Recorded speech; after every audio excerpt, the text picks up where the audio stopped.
Baik, Assalamualaikum warahmatullahi wabarakatuh. Waalaikumsalam warahmatullahi wabarakatuh. Marilah kita sampaikan puji dan syukur atas kehadiran Allah Subhanahu wa taala sehingga kita semua bisa berhadir di ruangan ini dalam keadaan sehat. Sehat kan kalian? Baik, apa kabar? Baik ya. Oke, baik. Kita masuk kepada mata kuliah informasi dan masyarakat di mana salah satu materi kita adalah tentang perilaku informasi. Nah, teman-teman, ketika kita baca perilaku informasi, apa sih yang akan kita pikirkan? Nah, mungkin itu nanti ada beberapa hal yang harus teman-teman pahami di dalam perkuliahan ini, di mana nanti kita akan melakukan diskusi sederhana. Saya akan memberikan satu tugas yang teman-teman nanti silahkan bentuk dalam bentuk kelompok. Mungkin pengantar sedikit dari saya bahwa di dalam mata kuliah informasi dan masyarakat banyak hal yang kita akan bahas, salah satunya perilaku informasi. Jadi perilaku informasi itu pada dasarnya akan terjadi apabila adanya kebutuhan informasi. Nah, mungkin saya boleh bertanya ya ke teman-teman, apa sih yang kalian pikirkan ketika kita berbicara tentang kebutuhan informasi? Boleh? Satu orang? Monggo silakan. Ada orang yang membutuhkan sesuatu, individu atau sekelompok orang yang membutuhkan sesuatu berdasarkan apa yang mereka butuhkan, seperti informasi. Mereka membutuhkan sesuatu informasi untuk mereka perlukan kepada individu masing-masing. Baik, berarti sesuatu yang dibutuhkan seperti contohnya oleh individu tertentu ya? Baik. Kebutuhan merupakan sesuatu yang harus kita penuhi, baik itu dalam bentuk fisiologis, afektif, ataupun kognitif. Mungkin kita perhatiannya boleh kesini, saya sudah menyediakan video interaktif untuk hari ini yang mungkin nanti membantu kalian memahami kira-kira apa sih itu kebutuhan informasi. Kebutuhan informasi. Nah, kebutuhan itu apa? Menurut teorinya Abraham Maslow ada 3 jenis kebutuhan, yaitu kebutuhan fisiologis, kebutuhan afektif, dan juga kebutuhan kognitif. Kebutuhan fisiologis berbicara tentang kebutuhan dasar manusia yang terkait dengan fisik. Dan afektif itu berbicara tentang rasa, yaitu misal kebutuhan tentang kasih sayang, rasa cinta, rasa aman. Lalu berikutnya kebutuhan kognitif berbicara tentang bagaimana caranya manusia ingin memenuhi kebutuhan terkait dengan pendidikan dan intelektual. Nah, ketiga kebutuhan tadi merupakan kebutuhan yang sifatnya pribadi yang mampu mempengaruhi kebutuhan informasi seseorang. Namun, kebutuhan pribadi itu juga akan dipengaruhi oleh kebutuhan eksternal. Nah, kebutuhan eksternal itu terdiri dari 4. Yang pertama adalah kebutuhan kerja, lingkungan kerja, kebutuhan sosio-kultural, kebutuhan politis ekonomis, dan kebutuhan fisik. Yang kebutuhan informasi itu terdiri di atas 2 hal, yaitu information wants dan information need. Nah, munculnya kebutuhan informasi itu akan memunculkan yang disebut sebagai keinginan untuk memenuhi kebutuhan informasi. Baik, mungkin kita kembali kepada materi kita tadi, bahwa ada video yang sedikit yang saya pernah rekam untuk kalian cermati, di mana ketika tadi kita membahas tentang kebutuhan berdasarkan apa yang disampaikan Abraham Maslow, ada 3, afektif, kognitif, dan fisiologis. Pada dasarnya ini merupakan kebutuhan yang sifatnya internal di dalam individu. Di mana kebutuhan internal itu ada kebutuhan yang sifatnya pertama fisiologis, fisik manusia. Afektif ini kita berbicara tentang bagaimana caranya kita melakukan yang namanya aktualisasi diri, mendapatkan pencapaian tertentu. Lalu berikutnya kita masuk kepada kebutuhan kognitif. Kerikles menyampaikan bahwa informasi itu merupakan suatu rangsangan. Oke. Nah, kalau itu rangsangan, apa sih yang teman-teman pikirkan tentang informasi? Silahkan. Namanya siapa? Namanya Nurul. Oke, Nurul. Masalah informasi itu adalah sebuah hasil data untuk menentukan sebuah keputusan yang kita ambil. Baik, data ya. Berarti informasi itu merupakan data, hasil data. Lalu berikutnya, informasi itu nanti akan memunculkan 2 hal, information need dan information want. Ketika kita ingin melakukan atau ingin memenuhi kebutuhan informasi itu, maka muncul yang disebut sebagai perilaku. Apa sih perilaku menurut teman-teman? Oh iya, silakan Wanda.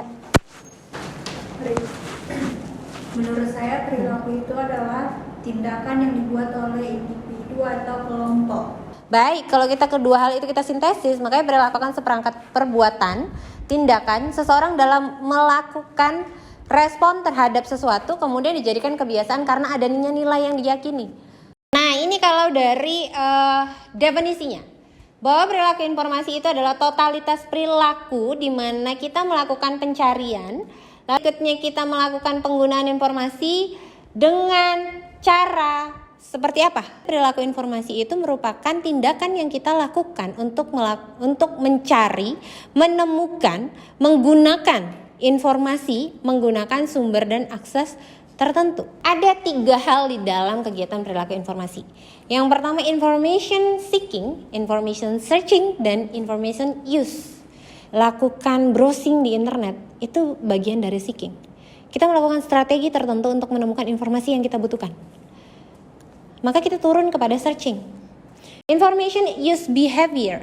Berarti bagaimana caranya kita menggunakan informasi. Emang kalau gunain informasi itu sembarangan ya? Contoh misal nih, kita ngambil dari artikel tertentu, kita copy paste di dalam tugas kita, selesai. Enggak. Kita akan lakukan diskusi sederhana, di mana saya akan mintakan teman-teman sekalian untuk membuat kelompok yang terdiri dari 5 orang. Lalu berikutnya kita lakukan tahapan starting, chaining, browsing, differentiating, monitoring, extracting, verifying, dan ending. Ini disebut sebagai model Ellis, karena yang menciptakan si David Ellis. Lalu berikutnya, lakukan tindakan starting hingga ending di dalam diskusi kalian. Nah mungkin teman-teman, saya minta sekarang, saya sudah menjelaskan tadi terkait dengan hal-hal yang harus dilakukan untuk diskusi kalian. Mungkin boleh langsung saja bentuk ke dalam 5 orang dalam satu kelompok. Silakan lakukan, tuliskan di dalam 1 orang saja mungkin cukup yang menuliskan, yang nantinya akan kita lakukan diskusi secara sederhana. Saya akan berikan waktu sekitar 10 menit. Terima kasih, silakan.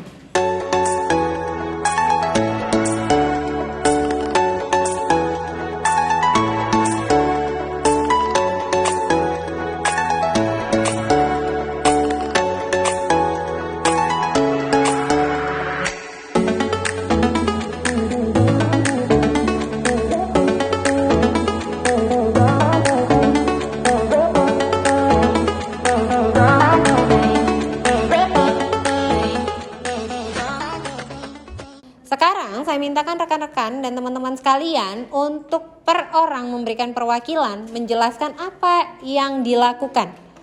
Boleh ya? Nanti saya mintakan kepada teman-teman setelah temannya yang katakan ini kelompok A sudah menjelaskan atau mempresentasikan apa yang mereka diskusikan, silakan kelompok yang lainnya mengomentari. Boleh begitu? Baik, terima kasih. Perkenalkan, nama saya Syafiatul Aliadeha, biasa dipanggil Via. Saya mewakilkan untuk menjelaskan artikel ini dari kelompok 2. Di mana step yang kami buat itu sangat penting. Yang pertama itu tanggal pendaftarannya. Kalau kita melupakan tanggal pendaftarannya, pasti kan kita melewatkan dari apa yang akan kita mau ujiankan. Kalau kita tidak tahu tanggal pendaftarannya, berarti kita nggak bisa ujian. Yang kedua, syarat pendaftaran.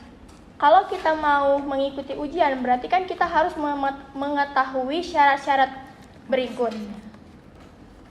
Terus yang ketiga, tata cara pendaftaran. Setiap untuk mendaftar kita kan ada tata caranya, yaitu butuhkan kartu tanda peserta dan lain sebagainya juga untuk mendukung kita mendaftar. Yang keempat adalah biaya administrasi.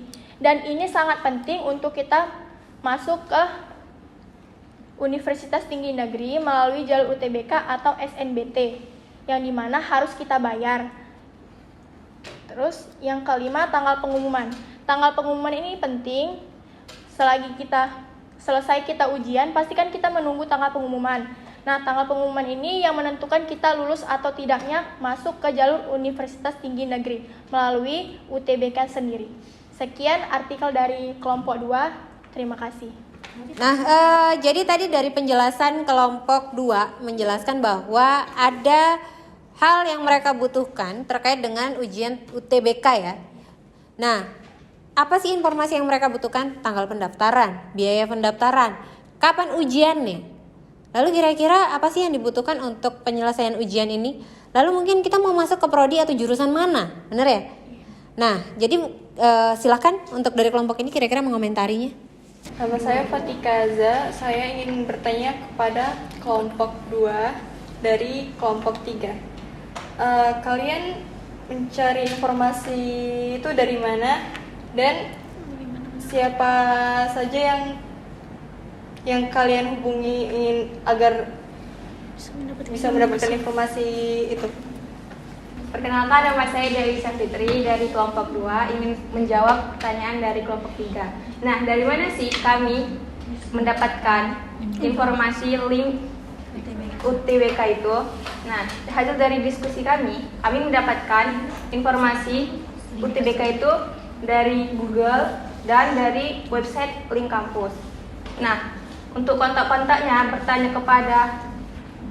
untuk mencari kontak-kontak kampus pendaftaran UTBK itu, kami bisa datang langsung dari kampus dan bisa juga searching dari Google atau dari media sosial seperti Instagram, Facebook, Twitter, dan lain-lain. Terima kasih. Starting ini mereka punya keinginan untuk mencari informasi tentang di mana sih caranya, bagaimana apa yang saya lakukan untuk mendaftar di perguruan tinggi. Kapan sih ujiannya? Itu adalah tahap starting. Lalu berikutnya mereka melakukan chaining. Chaining itu misalnya gini, oh bisa pakai media sosial nih, oh bisa googling nih. Berikutnya kalian melakukan proses browsing. Nah, browsing itu adalah kalian langsung berinteraksi dengan sistem. Oke, saya akses langsung media sosial UIN. Lalu berikutnya kalian melakukan yang tadi differentiating. Nah, differentiating di sini kalian membuat kalau mau ngubungin kontak yang valid kita bisa dari media sosial nih. Nah, gitu. Lalu berikutnya nanti kalian akan melakukan yang namanya monitoring.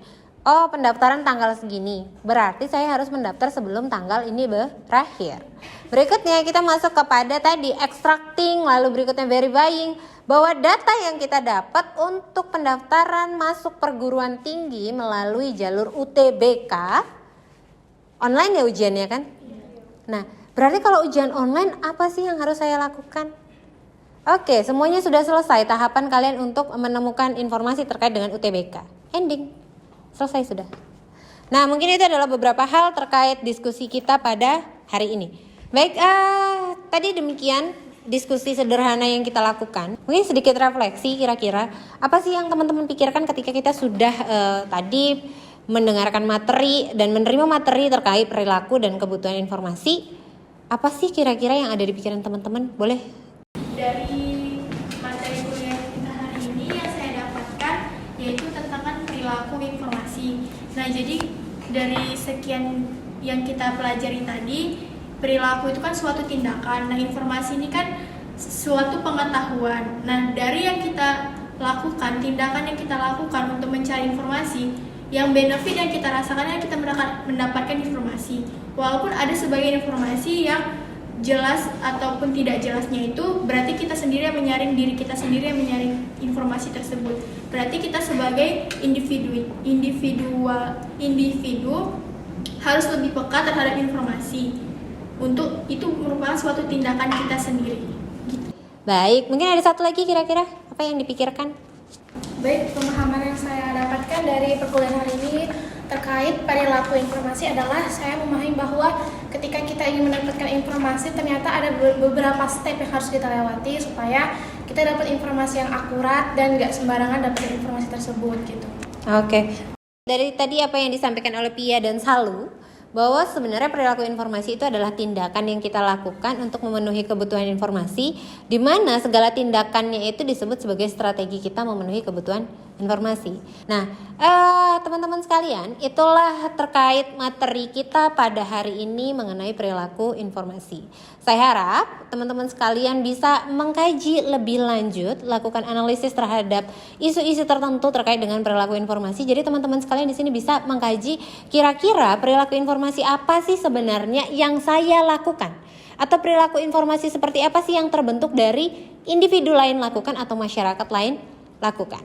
Nah, mungkin itu saja yang bisa saya sampaikan pada hari ini. Semoga apa yang kita dapatkan pada hari ini memberikan pengetahuan yang baik, wawasan yang baik, yang nantinya bisa kita aplikasikan dalam kehidupan kita sehari-hari. Mungkin demikian, terima kasih atas perhatiannya dan mohon maaf apabila ada hal yang kurang berkenan. Mari kita akhiri dengan sama-sama mengucapkan hamdalah. Wabillahi taufiq wal hidayah. Wassalamualaikum warahmatullahi wabarakatuh.